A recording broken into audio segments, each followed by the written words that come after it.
Steve, and I'm here with Casey Cox, one of the redevelopment commissioners. Right. Appreciate your time today, Casey. Yeah, thank you, Stephen. Just had the announcement today, earlier today, and then got together as a group and, Right. and talked about some things. One of the things that was talked about in the news conference was an $800 rental for, I think it was a 2-bedroom apartment. You know, you and I have talked about downtown living for younger people.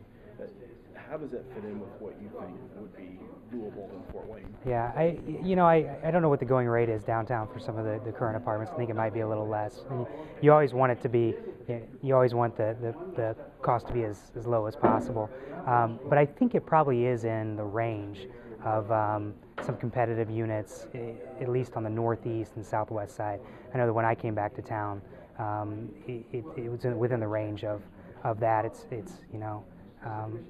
Like I said, you like to see it always be lower, but it is better than some other proposals I've seen. We had a project a few years ago that had an apartment component to it, and I think those rates were going to be over $1,000. So I think it's doable. I think that particularly it could be attractive to young professionals, and really hope that they take a look at them. Do you think that going rental versus lease, versus condos, do you think that's going to make a difference? I think it will. I think a person in their late 20s is much more likely, particularly if they're single, much more likely to get an apartment in the downtown area than to purchase a $150,000, $200,000 condo.